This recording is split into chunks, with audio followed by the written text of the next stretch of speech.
All right, welcome back. Welcome back to the viewers that have stuck it out. So far, I know my uploads have been a little inconsistent. That'll improve. Who am I kidding? I'm never going to get the hang of this shit.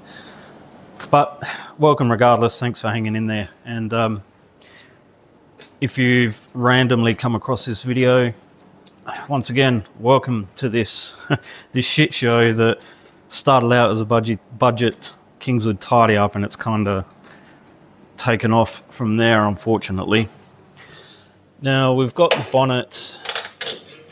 Come on, we've got the bonnet flipped over, and we're about to strip the backside and tidy that up. Now, as far as the engine bay goes, I want to keep it stock. So it's hard. It's you can't half-ass stuff these days. You either got to go all out custom or keep it as stock as possible. There's no point in doing a little bit of customization here and there unless it's really, really subtle. It's really hard to get that balance right. So I've decided to keep it looking as stock as I can get it to a point where I'd like to, once it's painted, replace all these decals or decals. And well, there's a couple in the engine bay that I looked for the other day that you can purchase.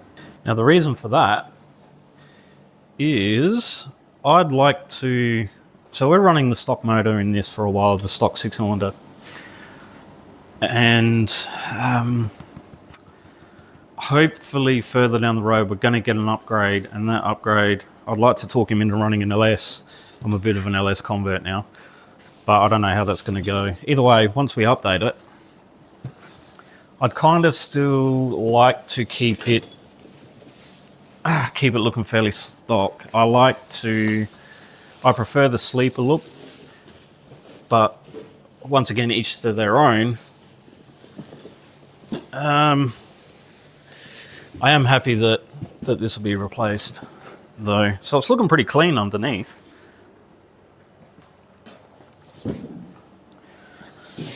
You can kind of see, the factory color of this car now. I was going to bring the camera over and show you, but for whatever reason, that camera just shows all sorts of different yellows, and I don't know how to correct it. In case you haven't noticed, I'm not very tech savvy. I don't know what I'm doing here. But this looks really good. Got a bit of surface rust and clean up that. But again, I don't have to, that's a great thing. Another good thing about replacing the insulator is I don't have to go too crazy on areas that are hidden, especially considering this isn't like an all-out show car or anything. So I'm not going to subject you to, you fucker. So I'm not going to subject you to watching me strip this and then film it bare metaled and then we'll sew it up. I'm sure you've seen enough of that.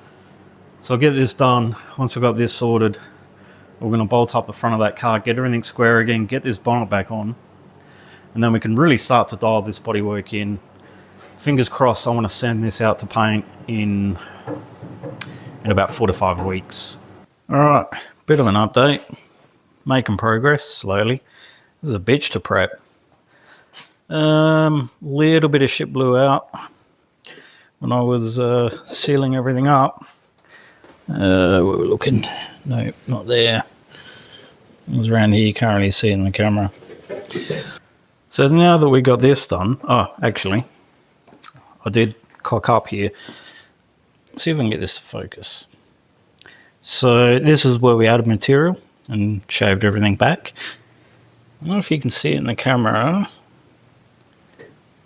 but doesn't really show up. There's a bit of a ledge right there. So I completely missed that when I was prepping it. Don't know how. Apparently I'm going blind. But that'll do for now. I'll sort this out another day before we start priming everything and getting some colour down. So now that we've got the backside of that bonnet done, and it's actually sat for, I think, about 3 days, 4 days. That's ready to go back on. We had to remove this front guard to fix all this area. So I've got everything sitting back on, and I just need to gap this up and realign it before we put the bonnet back on.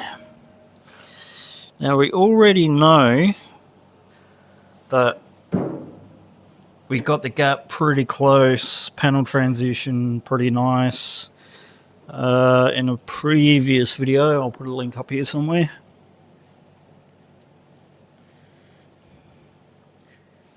So this shouldn't take too long. This is actually a really good test run for when this car gets pulled down, ready for paint, just to see how easy it's going to go together, because these front guards, just about every panel on this make and model, is an absolute pain in the ass when it comes to assembly. I remember we had this section completely out, and when I've ordered this back in, I've closed this gap up just a little bit too much. So it does look like I'm going to have to do a bit of shaving here. I thought I had it right. Apparently I didn't. But, oh well. Shit happens. So we're good here. It just tightens up from like there. Around the front there. That's pretty nice. Alright, so looking good here. Massive gap down here. I guess you don't really want to watch me unbolting everything, so we'll just skip ahead. So I finally got this bitch on. I was having a bit of trouble getting the transitions right again, and these are always a nightmare to get back on and get aligned. But I went back over my notes just to double check, and I completely forgot that these two bolts down the bottom, or this rear bolt at least, has a washer in between where it bolts up and the guard itself, and it stretches it out just ever so slightly, which helps with the transition. So it's on the car, happy with that. It all looks to be lining up okay. I think I have to shave a little bit of this back, not a big deal. There was like I found what I thought was like a little bubble or something in this area, and my first thought was, oh shit, here we go. And I've taken it, so I took this back to metal just to make sure, and everything's fine. I think what's happened is something's dropped in to the sealer as I've been spraying, and it kind of gave the illusion that something was lifting when it wasn't, so that was a waste of time. But I'd rather check now than get this thing in colour and then discover that I've cocked something up. Now, unfortunately, I've only got about an hour or so I can spend on this car today, because we're having trouble with one of my dogs, and we've been back and forth to the vet. I actually lost quite a few days because I've had to keep an eye on him instead of working on this. I really don't know. What can I do in an hour? All right, so my dopey dog is back to normal as far as we can tell after quite a few vet visits. So everything's back to normal now, which means I'm back onto this full time yet again. Now also, I changed the camera settings so you can see a little bit more of what's going on. Hopefully we don't get a fisheye effect. We'll see how that goes. But you can see that we've got the car moved over a bit. We've got the bonnet back on. Nose cone is off. I decided to start. The idea was to scuff this sealer up and shoot that hybrid polyester, that Resto-finish stuff. But I kind of started scuffing, and I thought, well, just with a soft block. I don't know where it is. But I figured I may as well give it a proper block, just to see how close we got this body, see how much work we still need to do as far as getting everything straight and panel transitions. Now, after doing that, you can see that this has all now been scuffed, well, now been blocked and prepped. And it's kind of, we now have a bit of a problem, because this, as far as the bodywork goes, it was only roughed in. It's actually, it's a lot closer to where I want it than what I thought it would be. I thought that the the high build polyester stuff might save a bit of time in really starting to dial everything in. I don't know if that's really necessary now. So I've got two choices. I can still go ahead and use that and block it again and then hit it with the final high build primer. Or I can just skip that stage completely and just primer it now, which would mean it's essentially ready to be blocked and painted. So the smart thing, as far as time goes, would be to skip that polyester and just go straight into a high build primer. That'll save me a lot of time, a lot of messing about. Now, while I'm thinking about this, which way I'm going to go, I really don't know what I'm going to do. I figured I may as well do some masking, because all of these exposed areas, you can see we've got some bare metal poking through. You can actually see where I changed from the 3M Platinum Plus body filler over to the Rage Ultra. So it was around this area where I swapped product. You can also see the 3M Platinum Plus down there. You can even see the old sealer that I used to use back here. Anyway, I'm still not sure what to do. We've got all these bare metal areas, all this exposed filler that I need to seal up. So that'll buy me a day or so. And I'll have a bit of a think. You've probably also noticed that we haven't really bothered too much about prepping up the door jamb areas. So this is still, despite how much work we've had to put into it, this is still very much a budget, I wouldn't say budget tidier, but we're still trying to do it as cheap as we can. And as far as the door jambs and everything go, they will all be prepped up once this car has been torn down and ready for paint. Now the jambs are pretty clean on this car, a little bit of rust here and there, but not a lot. So we won't have to completely strip these jambs back to metal. A lot of it, some areas will, yeah, that's not right. Some areas will have to strip back to metal, but most of it won't. So that won't take very long at all to prep. So we are at a point where it's really hard to find anything remotely interesting to film when it comes to this car. We're at that boring, repetitive, monotonous stage just before paint.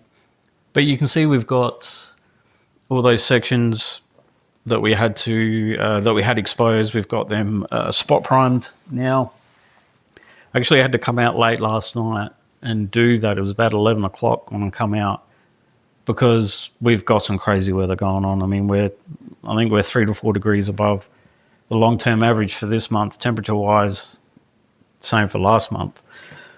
Yesterday it was, I think it got to about 39. We only got down to, I think, about 28 overnight, which is better than the previous night. But yeah, it was about 30 odd degrees, 11 o'clock last night, so I come out and sealed all that up. We did actually get the nose cone to fit a little bit better, so that's good. Unfortunately, when I've put this bonnet back on and realigned it, realigned this section, I'm starting to notice that we're having alignment problems again. So I spent quite a bit of time gapping this bonnet up, and once we do the reassembly, re-square it up here, we're starting to get a variance with the gap. So all that work I've done, I mean, it's not major, it's only a little bit out, but I'll still come back in and redo the work. I'm going to do that last. I'm not going to do it now. So now that we're at this stage, I need to figure out, do we go with a hybrid primer, or do we leave it? Do we go with the hybrid primer, or do we go with the hybrid polyester? Against my better judgment, I decided to shoot this with the Resto-finish, what's it called? Poly Prime, I think. It's okay. I actually got a bit of a run, a bit of a sag. It's a bit of a pain in the ass, but I might just give you my thoughts, overall thoughts on the product and why I think, or why I decided to use it, or test it at least. By now, I've no doubt that you're kind of sick of seeing me sitting in front of this car, yakking away, but I really want to have a chat about this product, this Resto-finish Poly Primer. I kind of like the product. I like the idea behind it. I used a hybrid polyester years and years ago, and it was a fucking nightmare. The thing kicked too quick. You had to, whenever you were mixing the product, you could only mix up enough to where, I don't know how to explain it. So you could only mix up the amount of product you expected to spray onto the panel for that single coat, because it would kick in the gun too quick. You couldn't leave it sitting in the gun. That was one of the major problems that I had, and it was pissing me off. On top of that, when it come to a recoat window, the recoat window was fairly tight, so you'd be rushing around trying to mix up your second lot of polyester hybrid, and by the time you get back, you just hope that this hadn't kicked to a point where you were going to have adhesion problems on that second coat. I had no problems with this product at all when it comes to that. It's easy to mix. The recoat window on this was between 10 minutes and half an hour. Pot life is about an hour. So you weren't running around having to constantly clean the gun, remix. It went on relatively quick. No problem there whatsoever. It's a big improvement from the products that I used many years ago. Not a Resto-finish product, by the way. I think it was Evercoat. But it's definitely a big improvement. I quite like the product. Personally, now they suggest using a 1.7 or 2.0 tip. I had a 2.0 in the gun. I don't know if I'd want to go down to 1.7.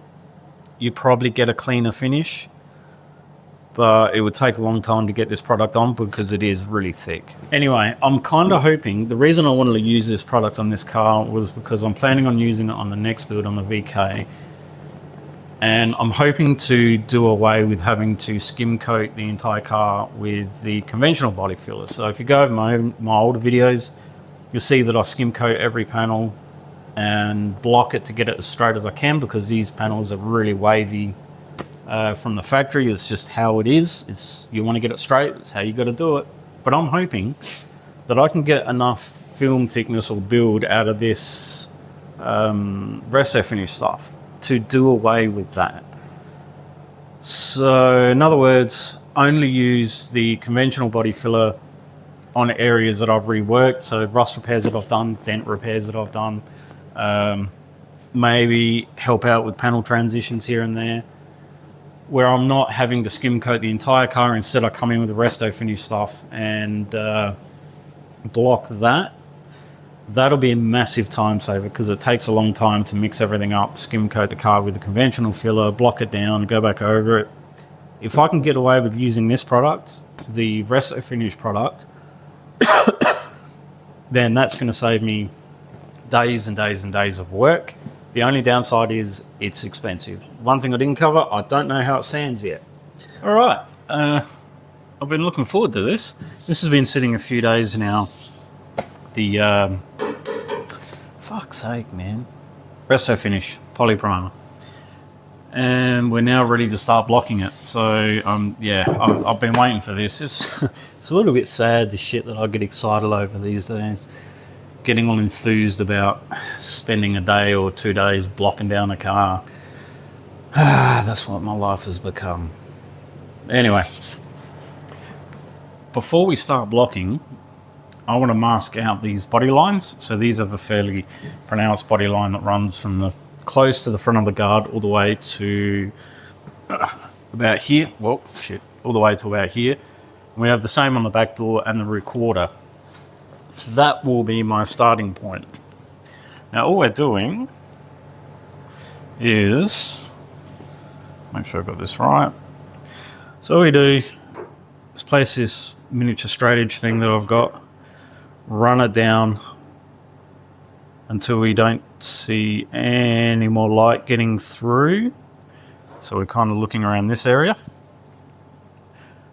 Once we get to there, we're going to mark it roughly 1.5 inches down from the top. And we're going to do this all the way down. And we'll do the same coming towards the top as well. So where do I...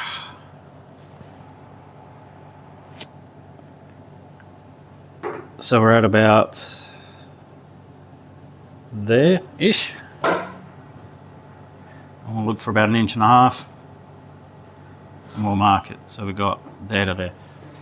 All right, we've got this masked up really, really rough. It's good enough. Now, I see people that will spend a lot of time creating a like an artificial body line running through here that really sort of tightens, and I personally don't do it that way. I grab this. Well, actually, this isn't the one I normally use.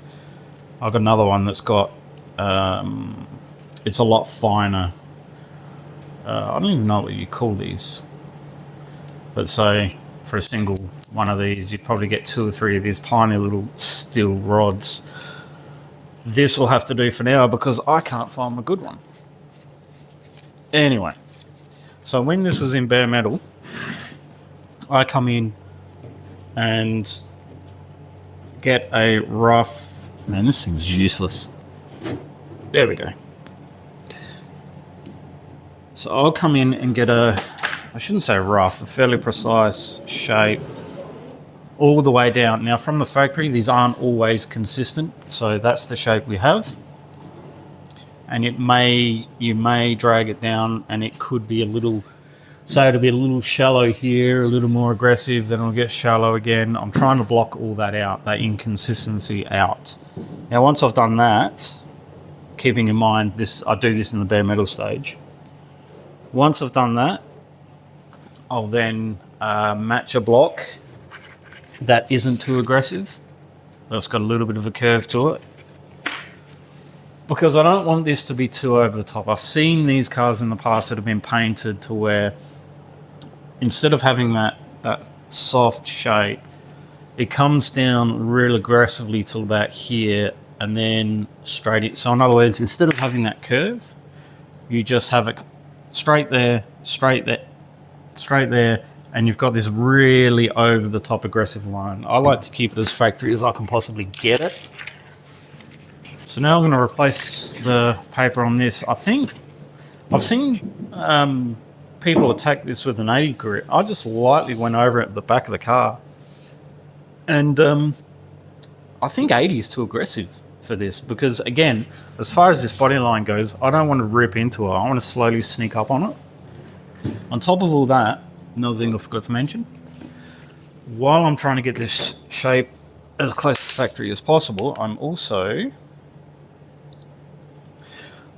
taking measurements just to see how much I'm taking down.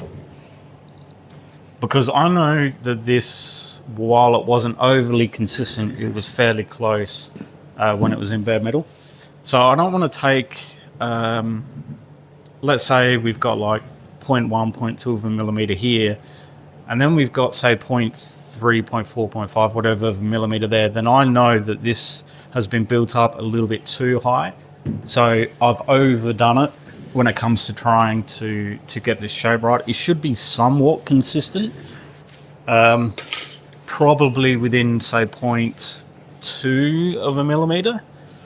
We shouldn't see any more of a variance than that. Probably talking too much, so I'll bring it back. I'll leave it at that for now. I'll bring it back once we've got a little bit of this blocked out. Sorry guys, just one more thing that I forgot to mention.